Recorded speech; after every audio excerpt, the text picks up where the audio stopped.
Welcome to UCF Knightline, your source for UCF sports and former player information.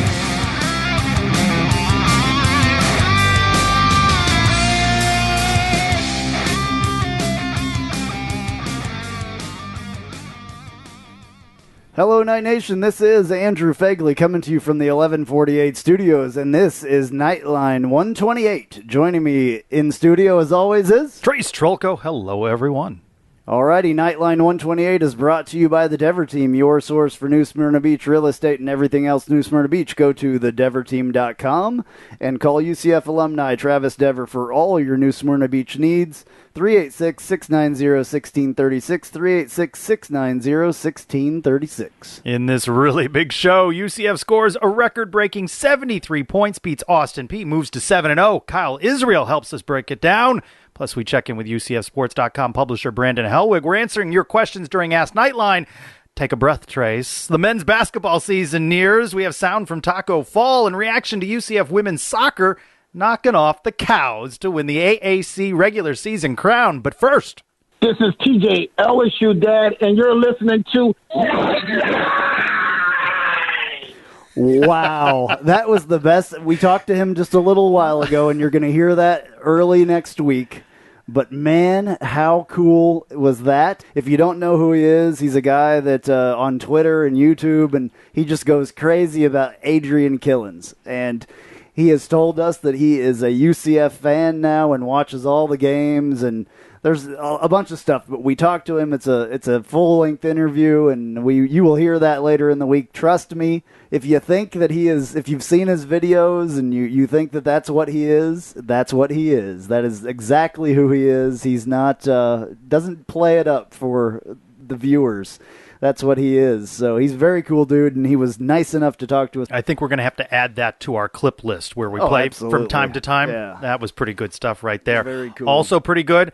How about the newest polls? UCF moving on up, Andrew. Absolutely. What is it? 14 in the coaches, 15 in the AP. Of course, the big one comes out Halloween night. Well, That's yeah. when we want to see what's going to be in those college football playoff rankings. Yeah, I cannot wait to see that. It's going to be very, very exciting. Absolutely.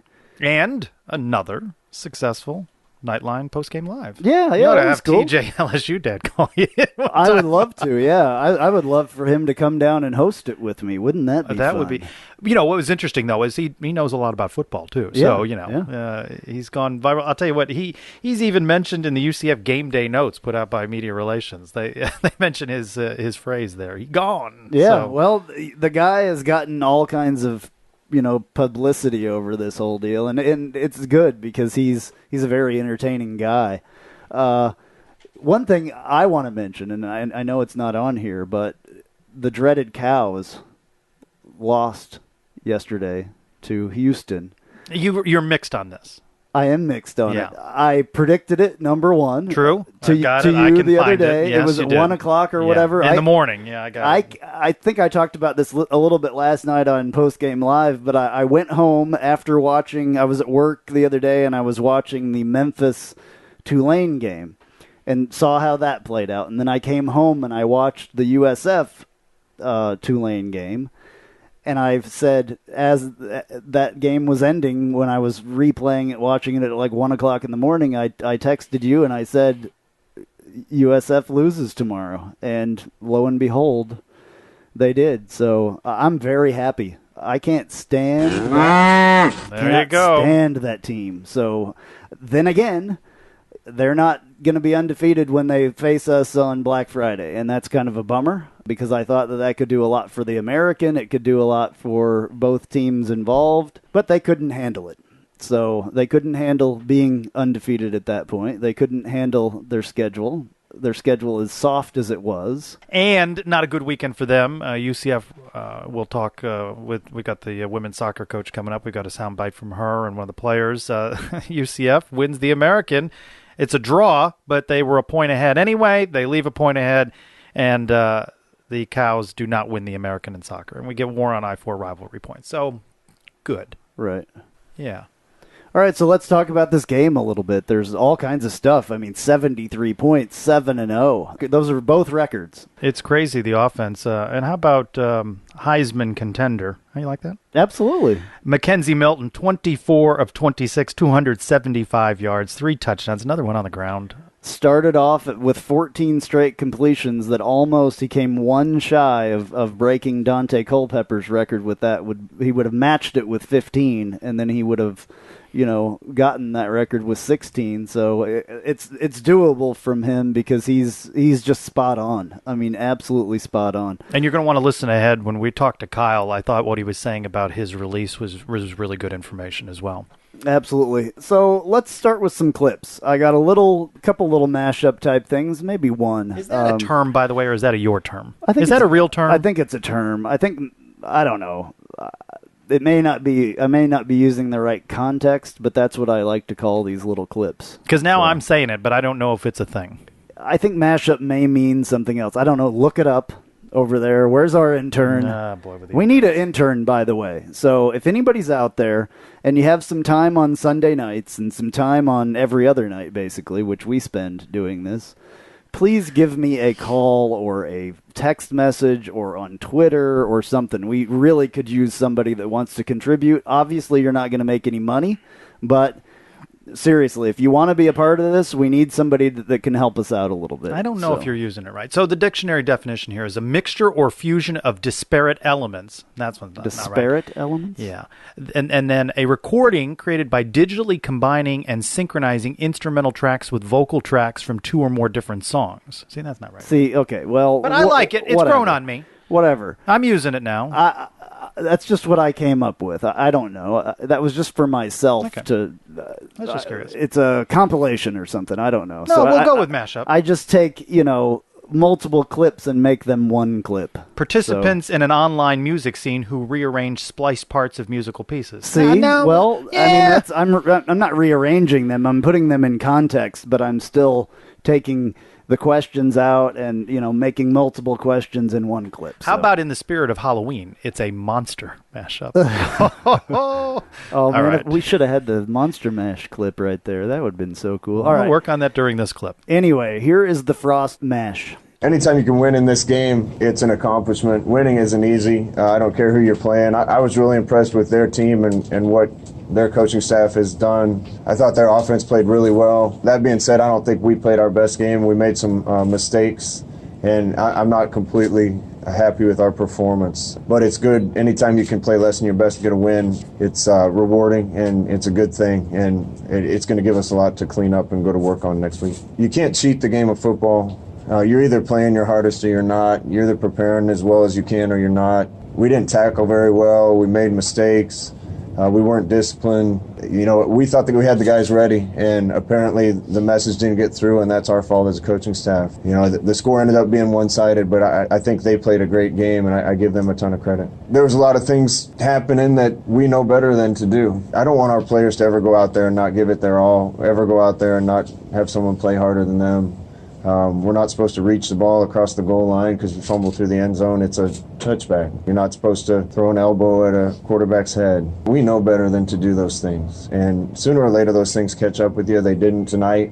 But we made too many mistakes, and those mistakes make us look like a team that's not really laser focused on what we need to accomplish. I thought Mackenzie played a good game. Offensively, I don't think we were at our best, but it's hard to say that when we move the ball like we did. As a team, we just need to be more disciplined and more dialed into our assignments and the things we're not supposed to be doing. Well, while we were listening to that clip, I've played this game. It's on ESPN, the app and all that stuff. So I've probably watched this game 3 or 4 times already, especially just to read Scott Frost's lips. He may have used a few words. He may have used a couple of words that might offend some.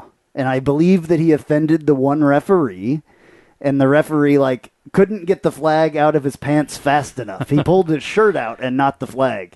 This, of course, he was upset about the targeting call on Kyle Gibson. However, he did come back in the post-game and say that upon further review, he thought it was a fair call, and he said himself that he should have been more disciplined in that moment. I, however, think that players appreciate their head coach fighting for them. Oh, they absolutely do. I believe that, I love the way that Scott Frost does this. He doesn't do it very often, but when he does, I love this look. How about look. that perma scowl he's got going on right there? The only other person that has a scowl like that, the person that's most famous for having a scowl like that, and he has that type of a scowl. If he's that type of a football coach, I'm talking about John Gruden. John Gruden has the scowl when he's mad at anybody, that scowl.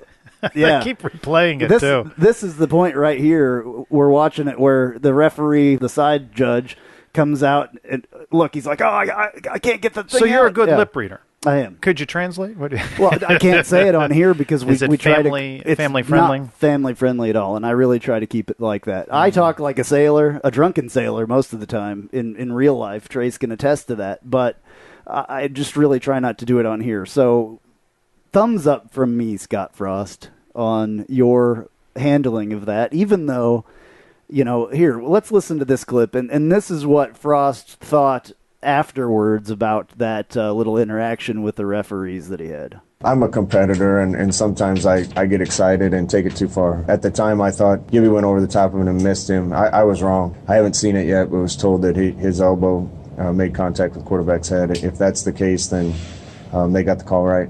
That's something we can't do. We know better than to do those things, and we got to be a little more disciplined, including myself. We have to be a little bit more disciplined, including myself. So he took credit for it. He admitted that he was wrong, and I think that that's what you need to do in that situation if you're wrong. Everybody blows up a little bit sometimes, and I like to see the fire from Scott Frost personally, because I think that shows that he is very passionate about what he does. I've been known to get excited and do that myself, but it's because I'm passionate about whatever it is. And it was an interesting atmosphere in the postgame. There was that moment, of course, but it certainly didn't feel like a postgame press conference in which the team put up 73 points and won by 40. There were things that needed to be worked on, and it's funny the questions we get on Ask Knightline and people reacting. That is the sky falling on the defense? Is the tackling, falling apart? Is this a sign of trouble? And, he said that those are things that they obviously needed to work on. It was not a crisp, clean game. Maybe also, with all due respect to the intensity and what Austin Peay brought to it, there is a certain mindset that goes into that whole week with that opponent, especially when the players, coaches see on social media that they're going to Disney and they're going to the beach and all that. It brought down the whole intensity for UCF, I think. It did. A bit. It did, obviously. And I think that's okay. You can't do that when it really matters.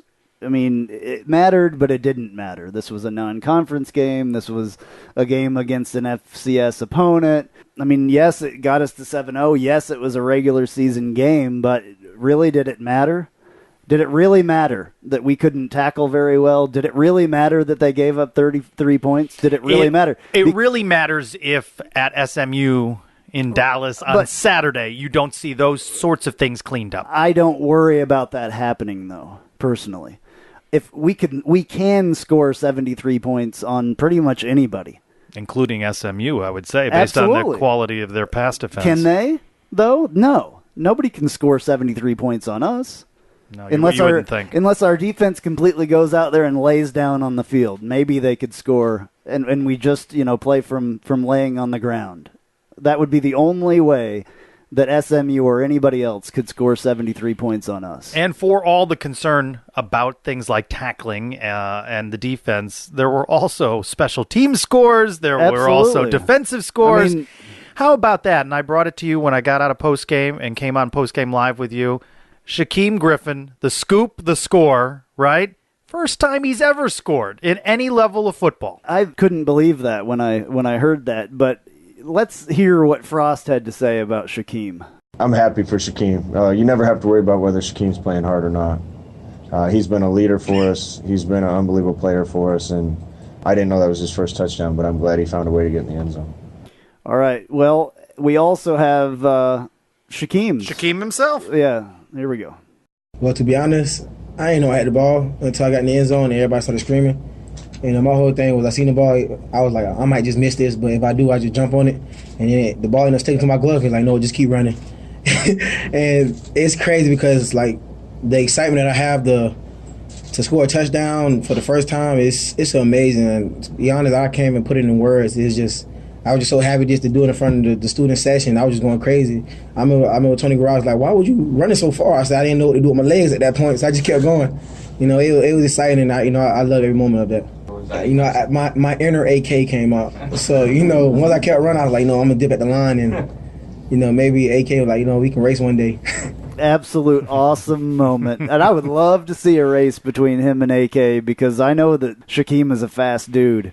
I think he's faster than his brother. I've been told that by his parents and all that when they ran track back in the day, that Shaquem was the fast one. Speaking of some speedsters, we did not see Otis Anderson running back dressed for this game, and we only saw a few touches from Adrian Killens, and I know fans were concerned about that. Coach Frost addressed it, that, he wanted to give him a little bit of recovery time. They had a couple of knocks, and, this is the 7th game. This was to be the bye week. They had a very physical game with Navy the week before. And as it turns out, you just look at the offense, 73 points put up, right? 11 different receivers catching passes, 7 different rushers gaining yards on the ground. So there are a lot of weapons. We've talked about it before. We haven't had Tristan Payton back until this week. We have not had Jawan Hamilton, and you want all these guys in the mix, but there are so many guys in the mix that the beat goes on. Absolutely. Let's hear what Shaquem had to say on the play of the defense. We just got to do better at what we're being taught. I think that we got beside ourselves in the beginning of the first quarter, and, we had to bounce back from that. And, I think it's good that come Monday, we can slow it down, get back to the basics, and kind of just go over everything. We're getting deep in the season, and sometimes it's important to go back to the basics, and I think that is going to be good for our team and our defense to kind of go over that. And I feel like, I'm glad it happened now than later, and we're going to bounce back from, today. It's funny. You're right. You said it earlier about how everybody acted like this was some kind of loss or something. It was just the weirdest thing. Well, not so much a loss, but almost not though, the level of excitement. It was just somber. Like, the fans weren't totally excited that we're left in the stadium towards the end. Yeah, that's another thing. We can talk about that at some point. Well, I'll just say, I know it was a bye week, and I've seen people post on the message boards that that's when they planned a trip or a family outing. It's still now the 14th ranked team in the country, 27,606 announced, okay? You've got UConn coming up. I'm telling you, that's not going to be a sellout. No. And don't be surprised, though, with some of these games. Some of these are TV dictated, right, down the stretch. Just now learning that it's a 7:30 start with SMU on Saturday night, that next game. Don't be surprised if that's a day game, the UConn game. And on the point with the Cows loss, boy, that really takes it really logically out of a prime time window now. I don't think we're talking here to a bunch of people on our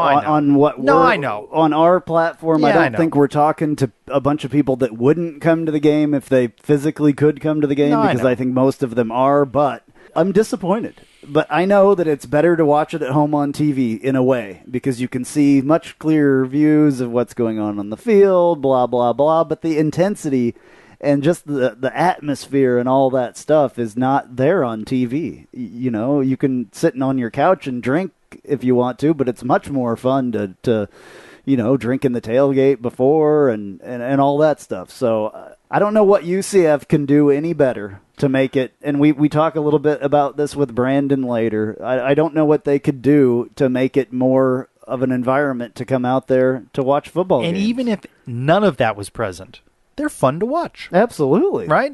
Forget concerts and all of the other stuff going on. If you just parked your car and went into the stadium, you're getting a good show. Didn't drink, didn't do anything else. Didn't do any other thing, you're getting a good show. Didn't even buy any nachos.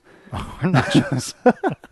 But, yeah, absolutely. So, all right, back to I got to get these clips done real quick. Let's hear what Mackenzie had to say about the win. Anytime you get a win in the FBS, it's a good feeling.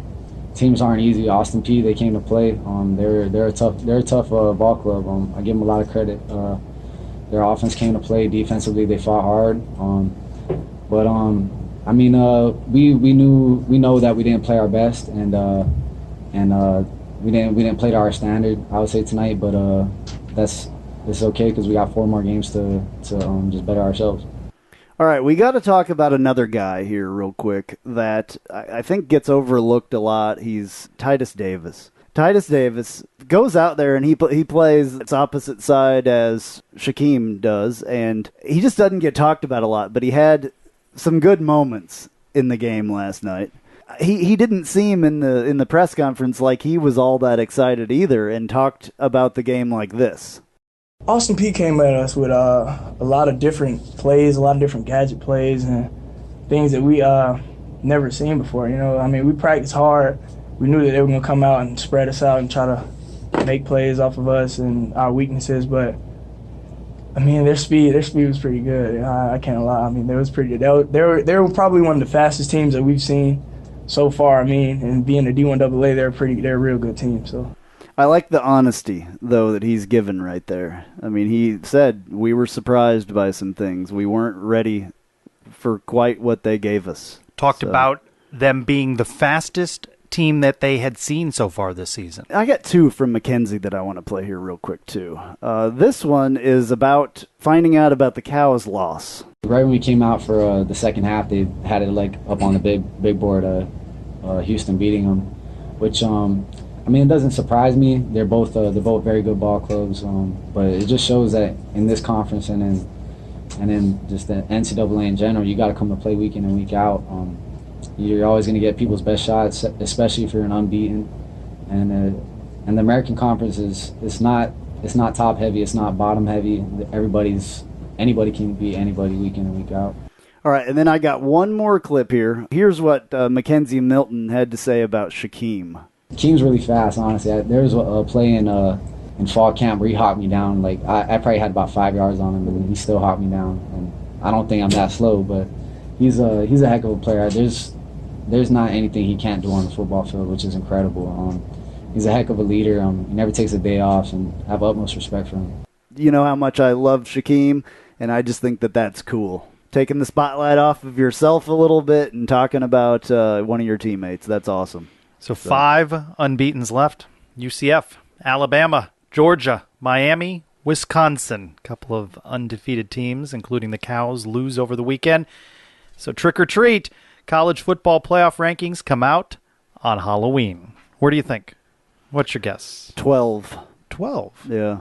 I think they're no less than 12. 14 or 15. I think they're going to start to get dinged a little bit on maybe 14 by the strength of schedule. Well, I mean, they're still undefeated, though. So I guess we'll see, and we can talk about it, then. Latest bowl projection that you really got to like, CBSSports.com. UCF versus Oklahoma in the Peach Bowl New Year's Day.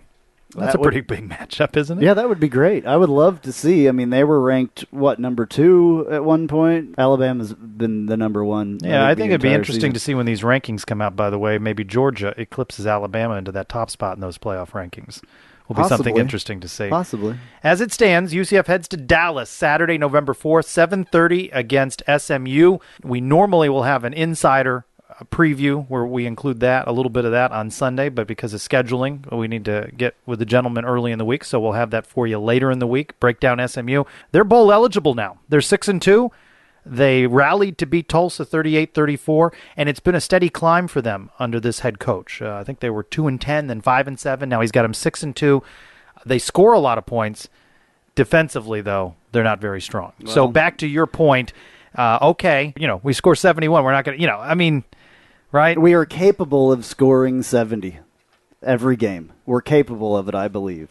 I just don't see that anybody else is going to do that to us. I mean, we're not going to give up 70 points. We're not going to give up 60 points, I don't believe. No. Well, before we talk with former UCF quarterback Kyle Israel about this, also we've got Brandon Helwig. We're going to talk about this 2/3 of the regular season point with him. We've got some music to cue up because, hey, you know what? What are we again? We are the champions. We are the champions. That never gets old. It never does. UCF women's soccer, 6th ranked in the Top Drawer Soccer's top 25, 7th ranked in the United Soccer Coaches Poll, wins the American regular season crown thanks to Friday's 1-1 double overtime draw with the Cows. Electric atmosphere out there, more than 1,400 in attendance. Post-game, got an opportunity to speak with Coach Sahedek as well as Morgan Ferrara. Let's listen to them. I was actually really nervous for this game, and it's because I want it so badly for this team and for the seniors. Like, I'm so proud of the senior class, and watching them be happy is like the best thing for me, and so I wanted this so badly for them tonight. So it's just a relief. Best feeling in the world. It couldn't have been a better experience. Couldn't have been a better night. Senior night. We deserve this. I love this team. It was a team effort. It was such a tough game. USF gave us a great game. It's the best feeling I've ever had in college. This is amazing. It's a 14-match unbeaten streak for UCF, winners of 3 of the past 5 American Conference championships. That's pretty good. 3 of the past 5. That's good. Absolutely. Now 12-1-1, the Knights host the league tournament. UCF gets a bye and hosts the winner of the Memphis versus UConn match Friday, November 3rd, 7 p.m. First kick at the UCF soccer complex. That's cool to be hosting that tournament and everything. And I believe, the winner of that gets to play? Well, then the NCAA tournament will start, and that finals are at Orlando City Stadium. So there's an opportunity here for UCF if they can get through this American tournament, maybe be a 1 or 2 seed. They may not leave Florida. They may continue to host things. So the NCAA tournament is in Orlando. Yeah. So they could play this whole run. Wouldn't that be cool? Yeah. I mean, I don't know NCAA championships and when they beat North Carolina. Yeah. And the loss came to number 1 ranked South Carolina on the road, in which they didn't embarrass themselves. This team could make a run for the whole thing. Wow. Huh? Wouldn't that be awesome? Huh? I don't care what team it takes to get national championships. That would be huge.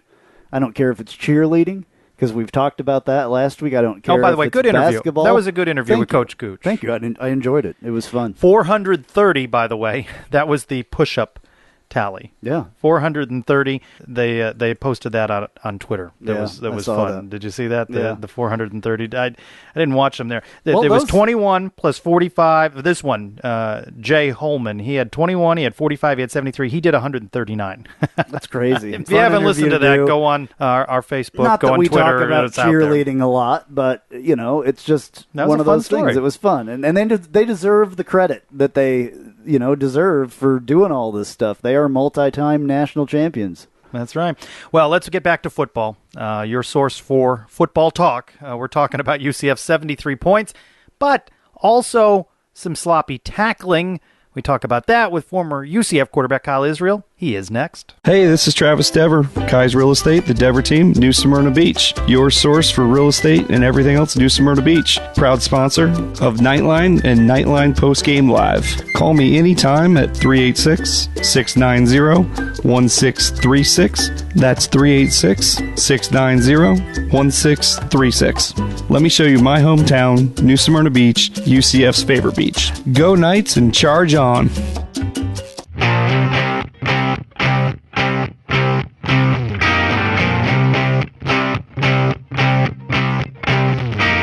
Welcome to Inside the Huddle with former UCF quarterback Kyle Israel, brought to you by the Little Greek Fresh Grill. Fresh, flavorful, fabulous. Waterford Lakes, 855 North Althea Trail, Orlando.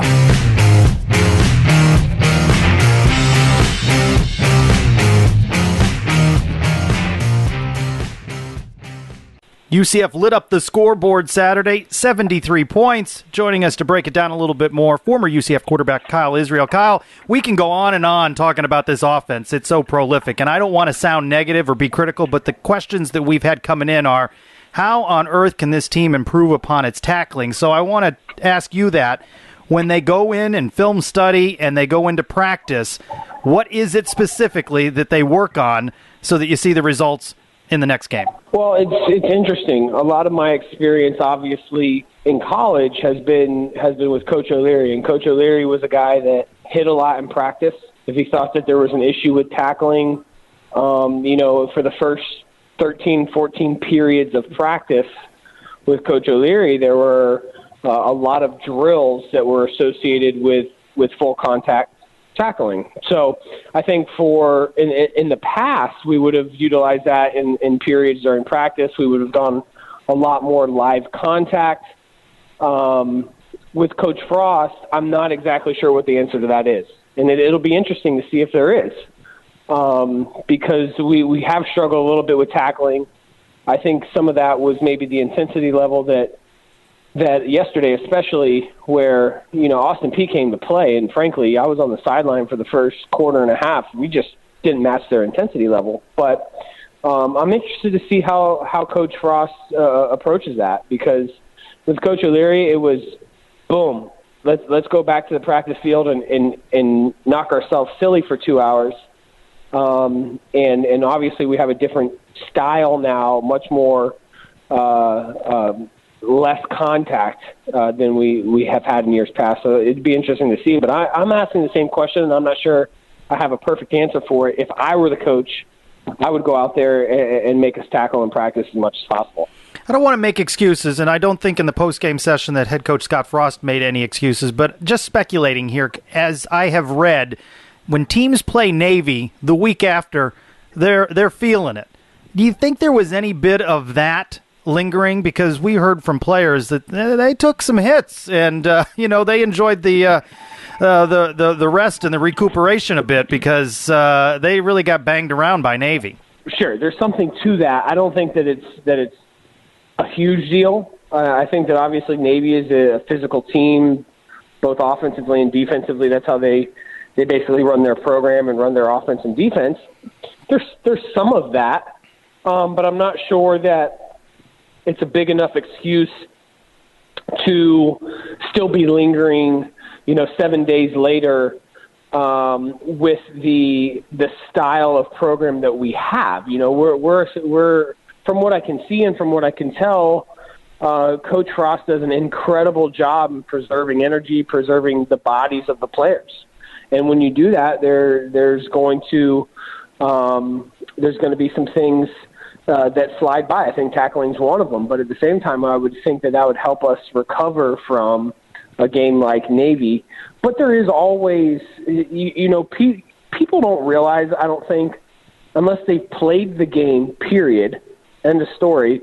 When you wake up on a Sunday, or if you're in the NFL and you wake up on a Monday, I mean, there are serious hurdles physically to get over just to get yourself back to functioning as a normal human being. Then to be able to function as a superior athlete or a high-level athlete with the way that your body is moving, the way that it feels, there's much more that goes into it than a person thinks. And I forget that, guys. I look at it and I look at the next week and like, man, these guys should be ready to go. And I forget the physical toll that it takes. So I think that I don't know that that's an excuse for what we saw yesterday defensively in the first couple of quarters, but it's something that is a reality. Absolutely a reality. I remember those days of taking a lot of ibuprofen and Tylenol and sitting in the cold baths and all that stuff just to be able to function.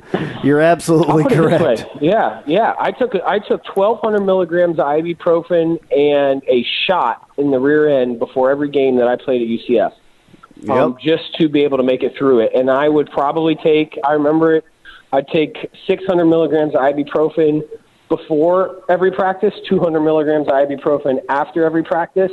And once I started playing overseas, I was easily doing another 1,200 milligrams of ibuprofen before every game, but I did not have the access to the shots that I did while in school. So the physicality and the pain threshold that a player has to go through just to make it look like they're healthy is a real legitimate thing. Absolutely. I'm going to quiz you a little bit on Mackenzie Milton. This guy is like almost setting records. He was one shy yesterday of breaking Dante Culpepper's record set for 14 straight completions. I guess he was very close. 24 of 26 for 3 touchdowns, 275 yards. This kid is doing amazing stuff out there. And obviously, during the offseason, the switch was flipped. We've talked about it, before. We're going to talk about it again. We're going to keep talking about it. He is just doing an incredible job. I think when you look at McKenzie, number one, obviously the stat is a great stat. If there's any stat that I'm ever close to holding in UCF's record books, I think it's that one. in 2006. I think I was 19 of 22, maybe, versus UAB. And looked back and saw that Dante was 14 of 15 one game and completed 14 in a row. And that number of complete passes attempts was 15, so he got into the book. So I'll give McKenzie the edge on that one for throwing about 10 more passes than Dante did. But I think with McKenzie, a few things. Number one, the quickness of his release is something that we haven't talked about this year, and it's phenomenal. His ability to get the ball out of his hand. I really, truly believe when I say this, there's not another quarterback in the country that I've seen with my own eyes that gets the ball out of his hands as quick as McKenzie. So we have the best quarterback in the country in when it comes to the release of the football. Secondly, it's clear that he has a ton of playmakers and that people truly trust the decisions that McKenzie is making. I mean, there's a couple stats across the board when you look at the number of touchdowns by different players, the number of guys that are catching passes for us, the number of guys that are running the football for us. There's a lot of standouts, but the really true main guy for us is McKenzie because everything else is so filtered between a multiple number of guys, which just says so much about our coaching staff. But McKenzie's the glue that holds it all together. And I think back to some of the times that I may have been a little bit critical last year, although I know it's hard to really, really, truly judge a true freshman because there's so many things that come into play at that age when you're being evaluated on his performance at 18 years old. But I think that he's progressed mentally. I think that when I stood on the sideline yesterday, and I stood specifically behind him for about 5 to 10 minutes, you could see all the other quarterbacks were around McKenzie. He was very vocal in telling them what he saw. And we're not playing South Florida yesterday or Memphis. We're playing Austin Peay. So it's not the most entertaining or engaged game for players to be a part of.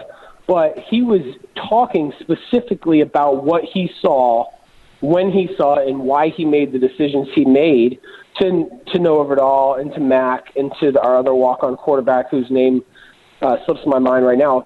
It was clear that he was doing a little bit of coaching and helping. And I think that when you have a guy that's going back to your backup quarterbacks and is verbalizing the things that he's saying on the field and telling them why he's making the decisions that he's making, it just kind of gives you a little bit of insight as to the type of leader that he could be for this team.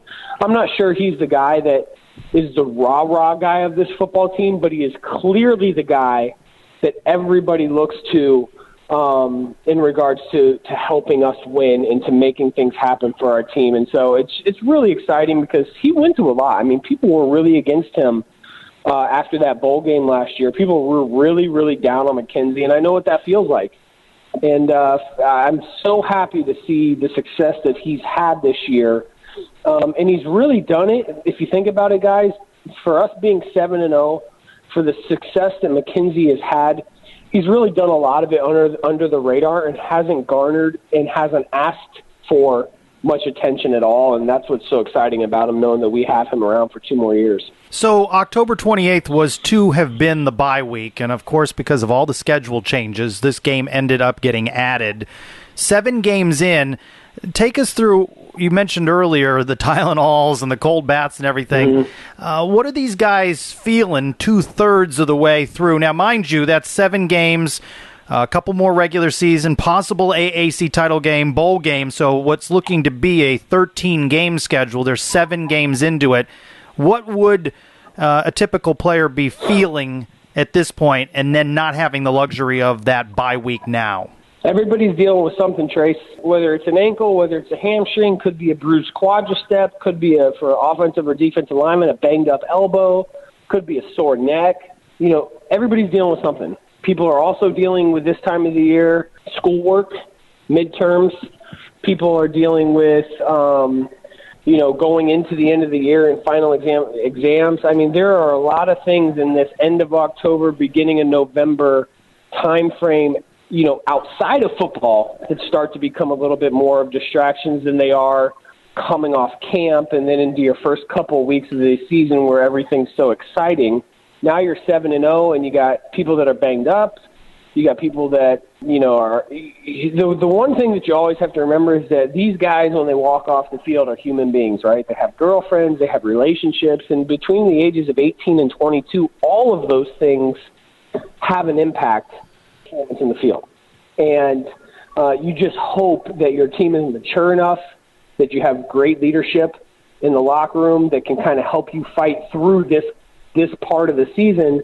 And then physically – you want to see a team like Austin Peay on the schedule as your 7th game. You want to see your backups in there playing in the fourth quarter. So I think, Trace, if you look at where could we be at this point in the season and where we are, we're probably in better shape because of how we won football games than where we would have been at a 7-0 team that has had to battle every single game like South Florida has to pull off a victory, and obviously they didn't yesterday. But we haven't had to just win every game at the last minute and play our starters all the way through. We've had the advantage of being able to get a lot of guys rotating in, and we have some depth on this football team, and I think that puts us in a very good position moving forward. But this is now, and this is why it's such a great question, this is the time of year where you have to consider the physical things that guys are going through, which are bumps and bruises and things that are nagging and painful but not an injury. And then what's going on outside of the football facility, what's going on in relationships with the girlfriend, what's going on in the classroom, et cetera, et cetera. All those things get a little tougher this time of year. All right, I've got a yes or no question for you. Doesn't make it an easy one. Sure. Should we be worried about the defense? That's all I get. Yes or no? No. All right, good enough for me. All right, I feel better. I feel better because that's what everybody is anxious about. The tackling, and I think they forget that there were guys shuttling in and out of that lineup yesterday because they knew they had Austin Peay. So you had guys getting touches. You think the players didn't remember we were playing Austin Peay yesterday? That would be my real. It doesn't mean that it's right. My statement isn't right, and it's not. You can't justify it. But do you think the players knew that we were playing Austin Peay yesterday? Yes. The idea or this thing of people played down his talent to the talent level of the other opponent, that's a real thing. Absolutely. It's a real thing. It's like if you go into work and you know that your day is maybe a little easier than it is on a different day, whatever your line of work is, you're going to come in more focused, more driven, more motivated, maybe looked over a few things the night before on a day that everything is being asked of you and you know you have to bring 100% to be successful compared to a day that you can bring 80% and be successful. The way that you prepare as a human being for your job is the same way that ultimately these players' brains are wired. That's why you see teams that should never lose to 1AA opponents lose to 1AA opponents because they don't prepare the right way.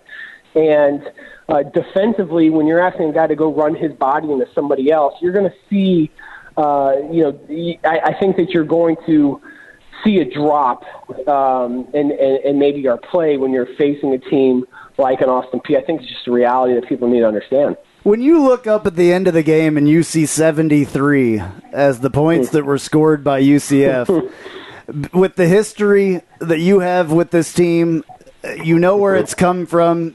What do you think when you see that? I think that we shouldn't get lost in it. I think that it's crazy on one end of the spectrum. I think that it is at the same time scary because I don't want that to become the understood norm for our program. It's exciting. We have a coaching staff that understands how to put points on the board. George O'Leary understood for the most part. His specialty was how to keep points off the board. Did we recognize that when we only gave up 14? Probably not. But I don't want to get lost in the idea that we're capable of scoring that many points. It's obviously where our program has progressed to.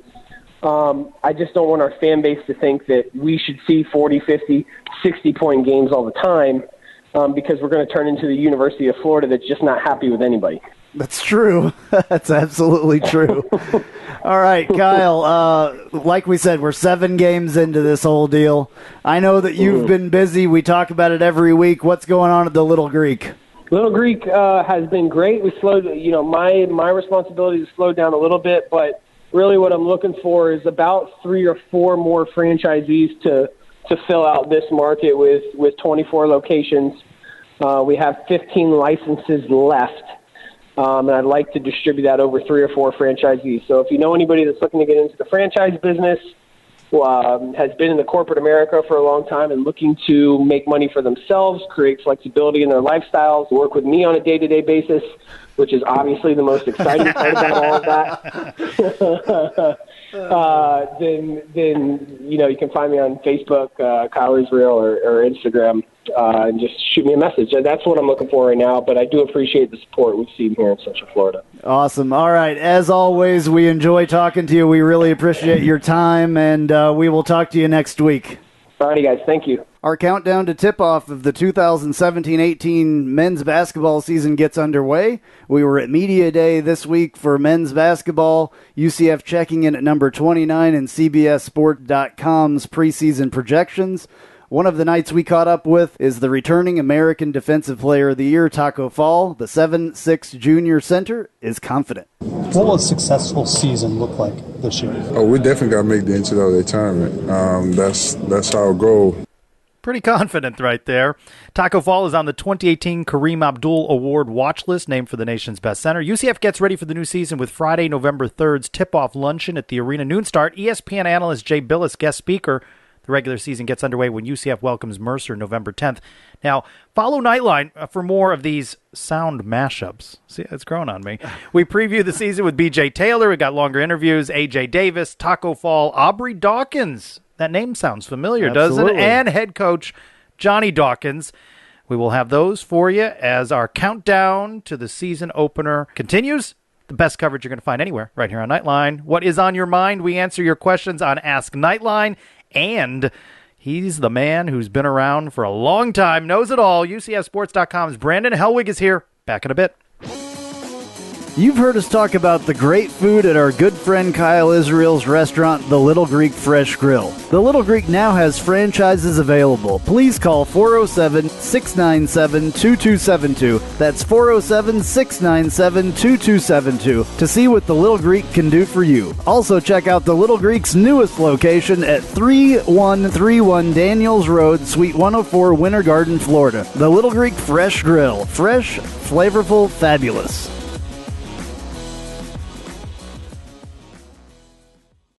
No one has covered UCF athletics more closely over the past 20 years than Brandon Helwig, the publisher of UCFsports.com. Brandon has seen it all. No-win seasons, the Fiesta Bowl year now, the 2017 Knights. Brandon, is this the most fun you've had in a while? Yeah, it's kind of funny. We saw a lot of the Fiesta Bowl players were on the sideline the other night, led by none other than Blake Bortles with Jackson on a bye week.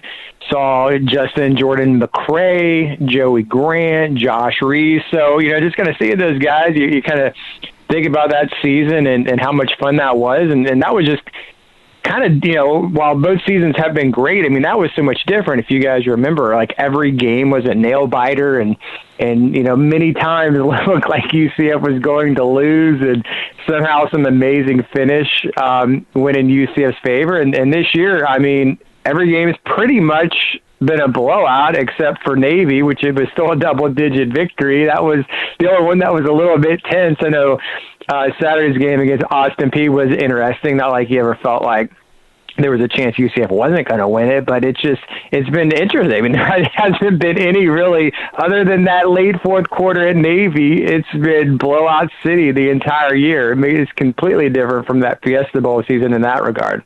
Yeah, well, let's compare those teams a little bit, though. This is a completely different team. There may be one or two players that are left over still from that. I mean, this is one of the I guess it's the highest rating in the polls that UCF has ever been in the middle of the season. So I would love to put those two teams head-to-head. I mean, that's obviously not going to happen, but I don't know. I personally think this team is a little bit better and has a little bit more all together than that team did in 2012 or 2013. It is, I've kind of thought about that too, but it is really impossible with the styles of play and everything else. They had a really good defense that year. We'll see. Completely different. Both have been a lot of fun. Some of those experiences in 2013. I mean, they're going to be hard to match. I mean, going to Louisville and winning that game the way it happened, even going to Penn State, and I know Penn State was kind of down that year, but going in a venue like that was a lot of fun. And Fiesta Bowl, obviously. And that's hopefully for UCF, that's kind of the path they're on. I mean, they still got to take care of business, but, possibly Peach Bowl, January 1 at 12:30 could be in their cards. But, it's tough. I mean, as you kind of saw last night with USF, I mean, if you don't bring your A game, you could get beat. I think if UCF can get past SMU this upcoming week, you never know, but, there's a game at Temple in a couple weeks, and those could be snowing or something, with that weather up there. But if they can get past SMU, I would feel pretty good that, they'd run the table at least until that game against USF. We do a segment every week called Ask Knightline where we answer listener questions, and I saved one for you I thought was pretty interesting from Michael on Facebook. He says, looking for topics to talk about. Different week, same story. The offense is absolutely amazing. The defense needs to relearn basic tackling skills. The fan support is horrible, and when will Frost leave? It'll be interesting to see if you can come up with any new topics. I thought that was an interesting summary. Week in and week out, we sort of are saying those same things. Yeah, the thing about the UCF attendance is just I've kind of just stopped trying to figure it out.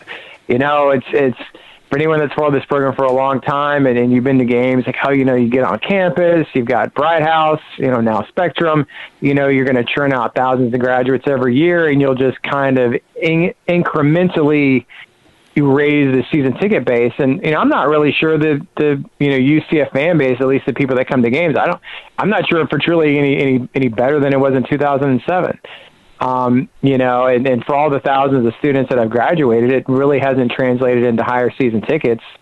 It has been beautiful weather. I mean, I know there was a threat of rain last night, but for the most part, I mean, it's been pretty good this year with weather. Although I know we obviously had the hurricane games kind of cancel a couple, but I don't really get it. I mean, I know they changed some pricing structure things to kind of redistribute fans around the stadium, but I think all schools are going through it. It's just in this day and age, people are just perfectly fine with watching games on television at their leisure, and it's not one of those. And UCF's not a program that has generations of people who valued going to games. It's not like a Nebraska. Obviously, we've been talking about Nebraska a lot lately with their eyes on Frost, but it's just not a generational thing where you have people who are just understood that you go to every game. It's just, I guess it's not really ingrained in the fan base like that. But I don't know. It's really just one more game before USF, and people have excuses that day. Oh, it's Black Friday, I got to go shopping, or I'm out of town for Thanksgiving. So we'll see.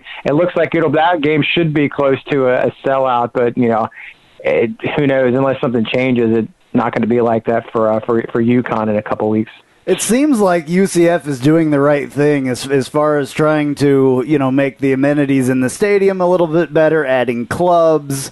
I'm not real happy about the ticket prices because I had to move and stuff like that, but it seems like they're trying to do the right thing with the concerts and the entertainment and all that stuff. Do you think all that stuff is helping? Well, yeah, I don't, they're doing everything they should be doing for everything that for years fans would, get on message board and stuff and be like, oh, they should do this and this. Well, they're doing it. You can, people are talking about alcohol sales and stuff. I mean, I can understand why they don't make it a free-for-all for everybody, but, if you want the perk of buying alcohol, which a lot of people do enjoy, there are ticket packages, because the Cabana Club isn't terribly expensive. You can go that route and drink beer. The biggest change to me is the video board. That has brought so much to the in-game viewing experience because, previously, the board wasn't very good and it was hard to see and resolution wasn't great. And I know for me, if I'm down on the field taking pictures and stuff, I mean, the angles really aren't very good when you're field level. You miss a lot. And so I'm always looking at that video board, and that adds a lot to the in-game experience. And that's the biggest improvement I think they've made. But, it really hasn't translated to, ticket sales. So, the pregame concert things are nice. I don't think it really moves the needle in terms of getting fans out.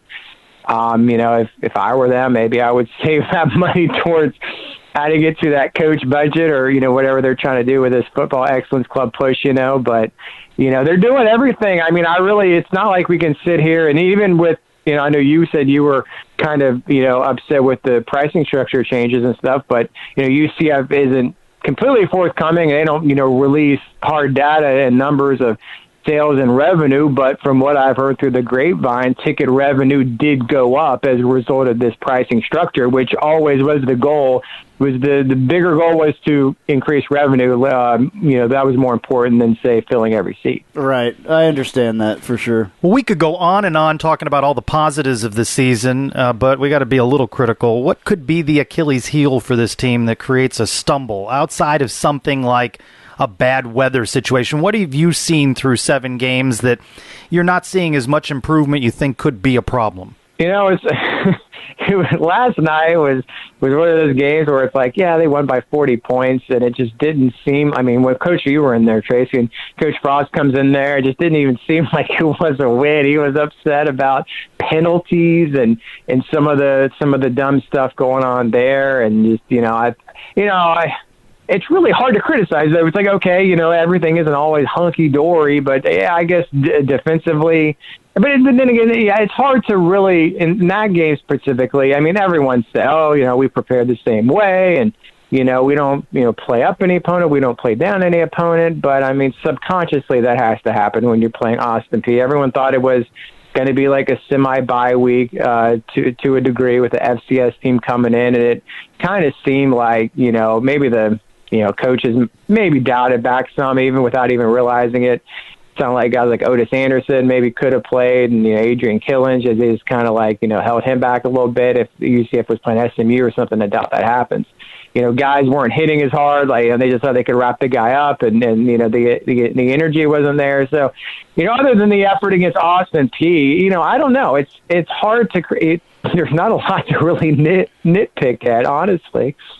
Is it possible to believe this team can run the table? I mean, I guess as a longtime UCF watcher, it's just hard to believe that they can go undefeated, but they are right now 1 of 5 remaining without a blemish. Yeah, I mean, I certainly right now I think UCF will go undefeated. My biggest thing right now is, who knows? I mean, you could get to a game, maybe you next week to SMU to turn the ball over a bunch. There's weird things that can happen that you don't expect, but barring something crazy like that, I think UCF will win out the regular season. The game I'm right now more concerned with would be trying to beat Memphis a second time in a conference championship game.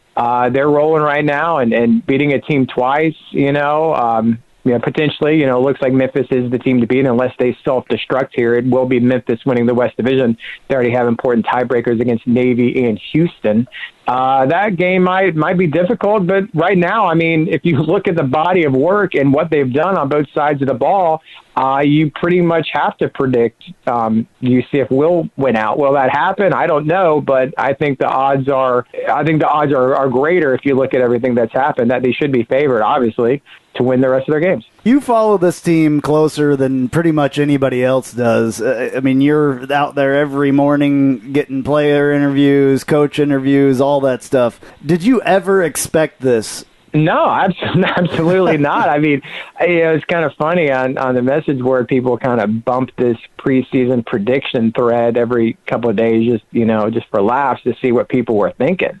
And, we don't really know. I mean, and even when practices were open years ago when O'Leary was coach, I mean, you'd be at practice every day. And honestly, I mean, you like that Fiesta Bowl year, UCF was pretty good, and you saw what Blake Bortles was able to do and how he could pass the ball, and you knew the talent at receiver. But it was always kind of hard to say, well, is this a 9-3 team? Is this 11-1 or 12-1? But no, I mean, I think everyone thought the breakthrough year was going to be next year, 2018.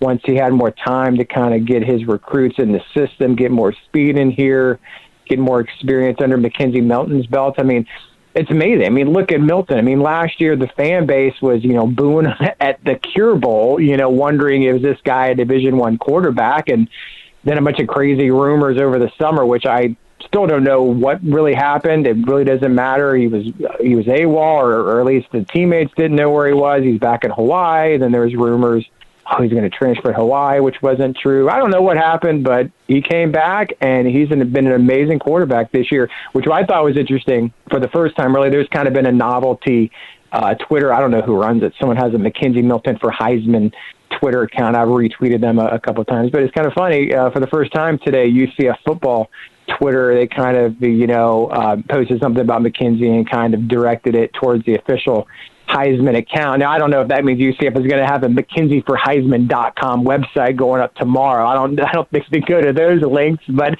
look at his statistics. If they're talking about some of these other guys being Heisman contenders, I don't know. I mean, I know why, because he doesn't play at a Power 5 school, but I don't know why, or McKenzie should be listed right amongst some of these other players. But the progress he's made has just been nothing short of amazing. And as you mentioned, a year ahead of schedule, perhaps, you think about that push.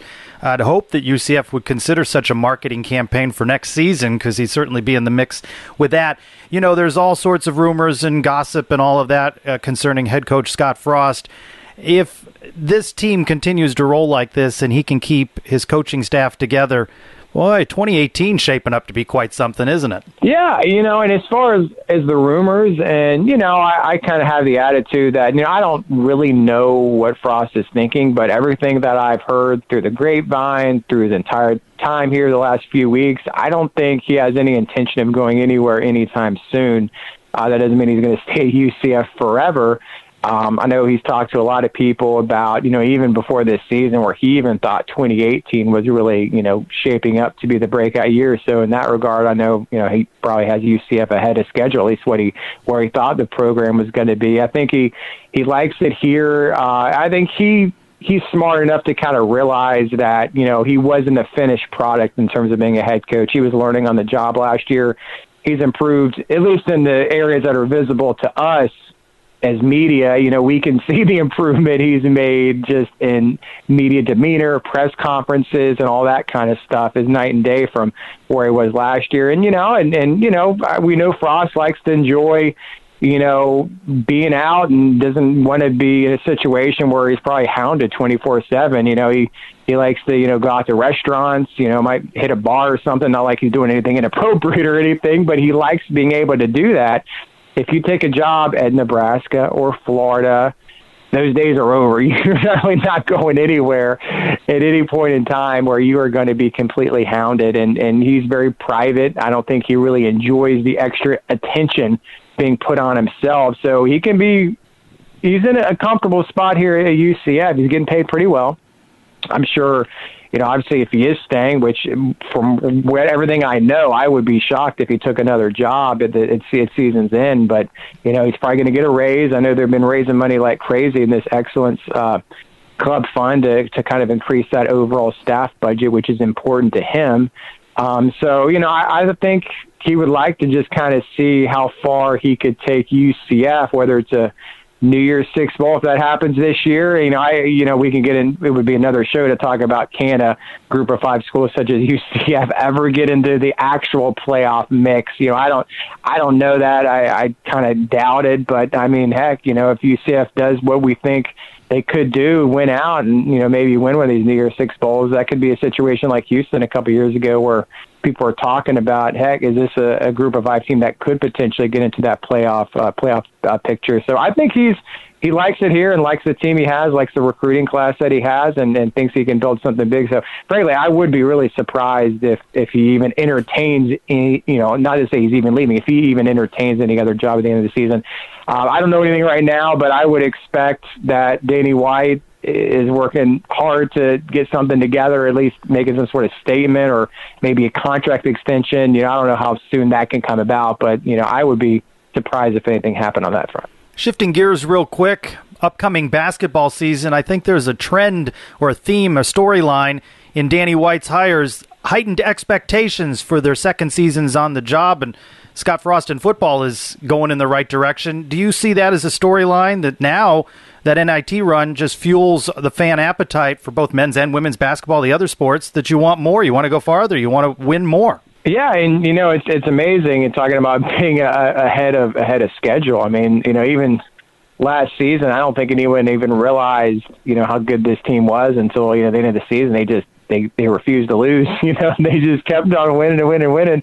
We didn't even know NIT was even in the mix until UCF beat Cincinnati on that home game. Everyone stormed the court and everything just have got rolling. But yeah, I mean, you know, you guys were a media day and stuff, and talked to a lot of the players, and the goal now, the bar has been raised. It's NCAA tournament or bust, which is something that, you know, for somebody who's followed UCF basketball for a long time and been to those games in the old arena, and which is currently known as the venue where the volleyball team plays, and just, you know, watching UCF at that level, being in the TAC and the Atlantic Sun, and now they're at a point where, you know, it's just kind of amazing to me, the national media talking about, you know, UCF could be a tournament team and being projected third in the conference by the league's coaches last week, which if that does happen, I mean, UCF should be in the tournament. If you're a third place team in the AAC, you should be, you know, in that field of a 68. But yeah, it'll be interesting. It's kind of one of those things that, you know, it's kind of been on the back burner just because football has been so well. But yeah, you got to pinch yourself. Yeah, basketball is right around the corner. End of next week, we'll be having the season opener against Mercer. It's a little doubleheader they got with the women and the men are actually both playing Mercer a week from this upcoming Friday. So yeah, it'll be a fun year. And then once you know, big games coming up too, we got the Advocate Invitational, formerly known as the Old Spice Classic, down at Disney on Thanksgiving weekend. On Thanksgiving night, UCF will be playing, and you know, I guess it'll probably go head-to-head with that football game, but it could be a matchup with West Virginia potentially. Unfortunately, I think anyone quarter of football is going to miss that game. But yeah, there's a lot of big games on the basketball front that'll be coming up here in the next few weeks. Brandon, I know that 99.9% of the people that are listening to this know who you are, but for the rest of those people, if you could tell us a little bit about what you do, your website, where people can follow you. Yeah, well, you know, UCFsports.com. It's been around for quite a while. I would hope that anyone listening has heard of it and been there before. You know, we have a popular message board. I love the people that get on the dungeon and debate with each other. Is always a blast. And I'm on Twitter at UCF Sports, and yeah, so that's where you can find me. All right, Brandon, thank you so much for joining us. It's been a long time. With all these interviews and stuff that we do, it's hard to find the time to talk to the people we really want to. Thank you so much for giving us a little bit of your time tonight, and we greatly appreciate it. Thank you very much, guys. You guys are doing a great job. I love what you're doing, especially with the post-game stuff at Burger U and kind of adding that niche to the UCF media scene that really we haven't had. So you guys are doing a great job as well, and thank you very much for having me. Time again for Ask Knightline, answering your questions that you post on Facebook or via Twitter at #AskKnightline. UCF Knights Nation on Twitter, Andrew, 60-plus against SMU. Will the D give up 40? I don't think it really matters, like I've said, if the D gives up 40. I don't think that they will, but if they do, all we have to do is score more. And then also, I like the second question. Does Cordarian Richardson look as good as advertised? No, because he doesn't know the offense yet. It's just period. Getting there. Needs more touches. Getting there. He doesn't know where he's supposed to be running, I don't think yet. It's the same thing like we saw with Milton last year. When you fresh come into this system, it's really hard to get a grasp on, but even with Killens, you know, he's so much better this year. So next year, I think that Cordarian will even be better. I was thinking that as I was watching him yesterday get a lot of, you know, runs, and I was sitting there going, well, he's not quite what we thought he would be, but he will be later. But just think of all these names, right? Yeah. Jawan Hamilton comes back, Otis Anderson, Taj McGowan, Adrian Killens. Yeah, the team is right. Stacked. There's a lot of guys. Stacked. Yeah. Mullins on Twitter. Do you think Austin Peay just had a lot of luck? Seemed every tip pass worked to their advantage. They certainly benefited from some of that. And they had referees that were for them too. But they came prepared. They came with intensity. They came with speed. They earned the points that they got. Absolutely. Right? Yeah, they came and gave it all that they had. T-Maz on Twitter. What does the university need to do differently to bring in the crowds? Announced attendance in this one, 27,606. We touched on it earlier. I don't know. I don't know what more they could do. Sustained winning. Yeah. I think we'll look to what changes they make to pricing, season tickets and otherwise, in the off-season to see what their data points are telling them, what worked and didn't work. I maintain that I still think that they should carve out in our Rust-Oleum Stadium some more premium sections, because it seems that people want to drink and party and have a good time. By the way, no better place to be than those cabana seats in the end zone when Snelson came down with that 1 foot that came right at you. Right. And Brandon Helwig's got some good photos of that, by the way. I think it was at the other end zone, but Oh, I thought it was right towards the... I think that was the other end zone. Anyway, I think you'll see what changes they make in pricing, and they'll tell you what they think worked and those didn't things work. are intense, though. Those cabanas down there, $20,000 for those. That's crazy. $20,000. WP Rel Brock 4 on Twitter. Will Coach Frost be traveling to Dallas? He's, of course, alluding to we are on baby Frost watch now this week. And what would you do in his shoes?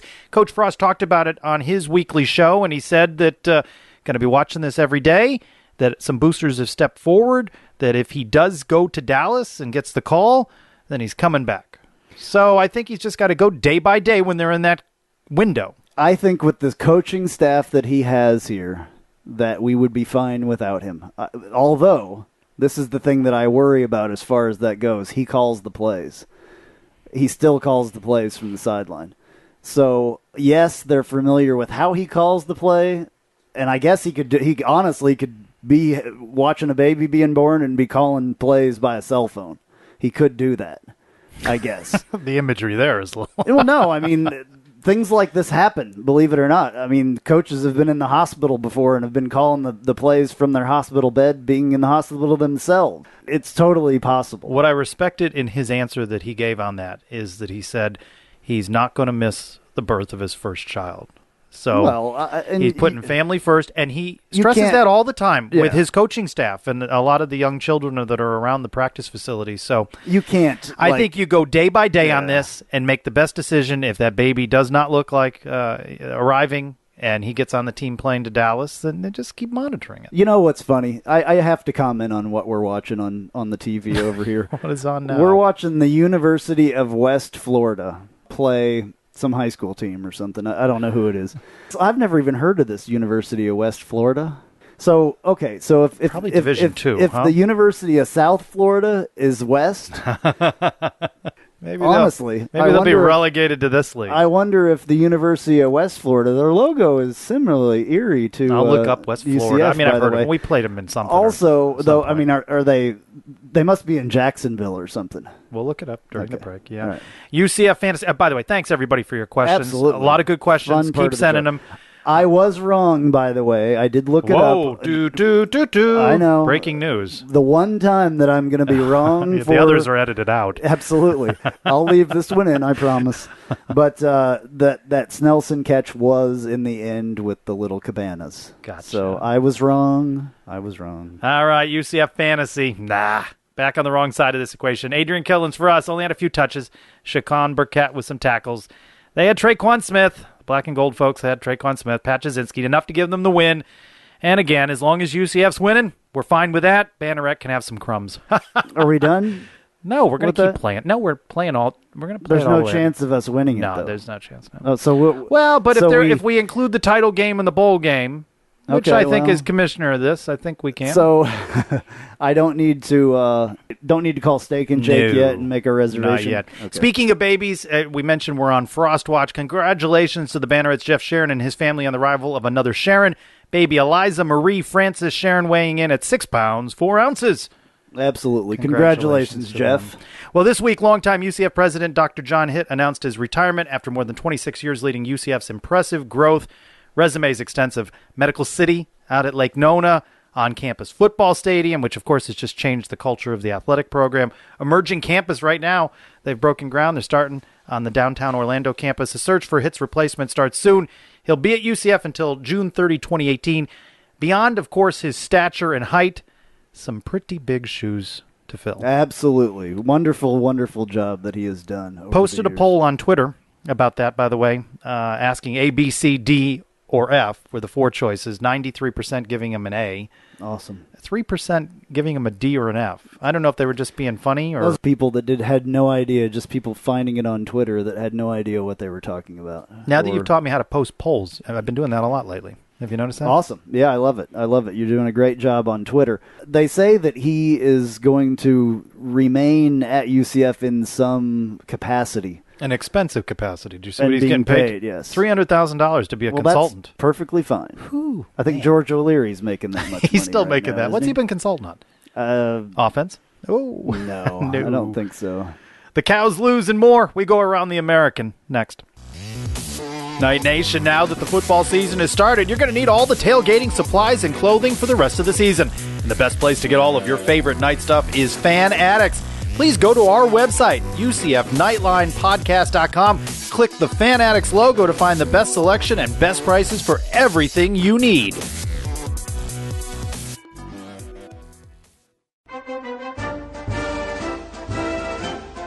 Now time for a look around the American featuring C. Austin Cox.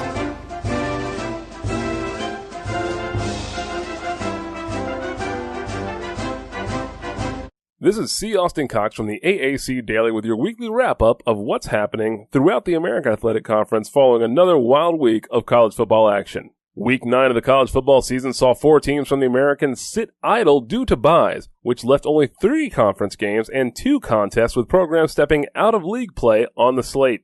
Perhaps the most important thing fans can take away from the past week is that anything can happen in the Power 6. The American Athletic Conference's East Division is now down to 1 undefeated team as UCF has improved to 7-0 after notching a victory over a feisty Austin Peay team.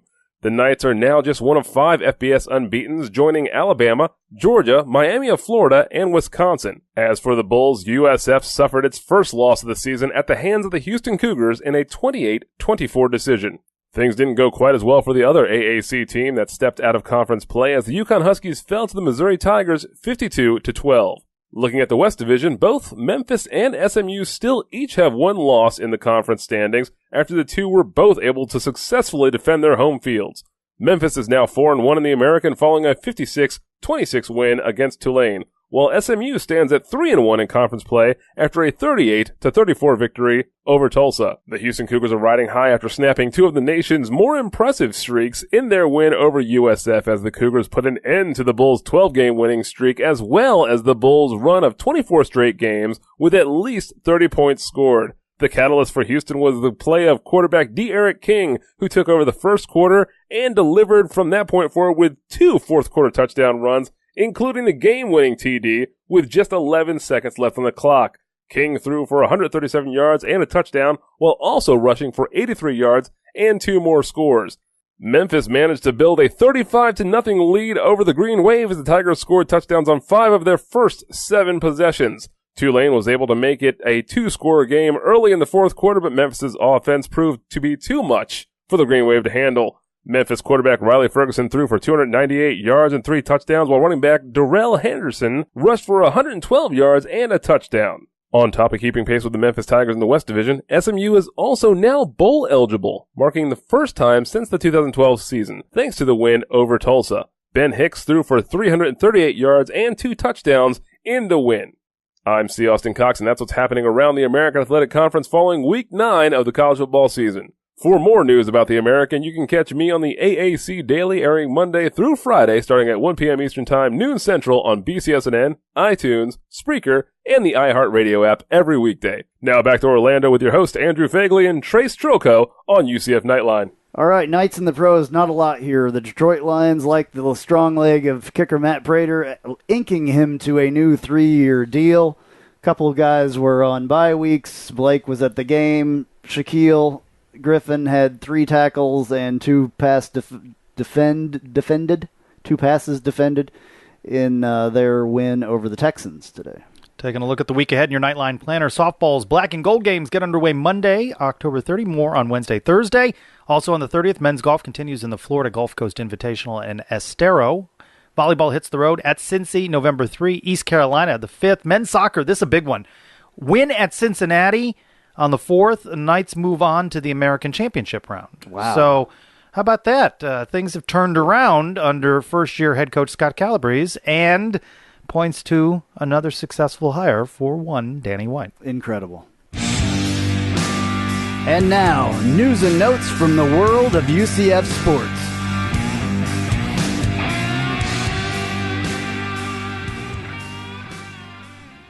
Volleyball, a 3-0 sweep of Memphis Sunday, which followed a 5-set loss to 21st ranked Wichita State on Friday. UCF is 5-7 in the American, 12-12 overall. Men's soccer 1-0 over Temple Saturday extended the Knights' unbeaten streak to 6 matches. Earlier in the week, UCF notched a 3-0. That's back-to-back shutouts right there. Over Florida Atlantic. UCF 3-2-1 in the American, 6-5-2 overall. Again, as I mentioned in Knightline Planner, a UCF win Saturday at Cincinnati would put UCF into a top 4 league finish and a berth in the league championship round. Senior night included a send-off to Matthias Pizzolo, Nico Regent, and Joel Veritanen. So we never have to say those names again. No, I'm sure good. We'll hear Matthias Pizzolo again. Men's golf finishes 13th out of 16 teams at the Tavistock Collegiate Invitational in Orlando and is now in play at the Florida Gulf Coast Invitational. Women's golf, yikes, 18 of 18 at the Landfall Tradition. Something went wrong there, right? Landfall, yeah. Cross country without 3 of the team's top 5 runners because of illness and injury. However, finished ahead of the Cows at the American Championship, capturing 6 points in the war on I-4 rivalry. Evens the score right now at 9 apiece. Good. That'll work. First, the groundbreaking, and now the demolition begins. Dirt turned Saturday before the UCF football game on changes to the baseball stadium, thanks to the generosity of John Giuliano and others. The tower beyond home plate gets leveled this week. Wow. I saw the big construction stuff out there when I was at the volleyball match, and they're going to start knocking things down out there. That'll be cool, though. They need to do some stuff with that. I hope that includes a new video board, because that thing, and scoreboard, because that thing was barely working. And Mr. Giuliano does not like that video board at all. Yeah, that's a little glitchy. All right, our ending this week is in honor of Halloween that comes up on Tuesday. Also, the college football playoffs come out on Tuesday, or the rankings come out. So be careful out there, Night Nation. By the way, University of West Florida is in Pensacola. That's truly West. They're the Argonauts. Don't forget. Okay.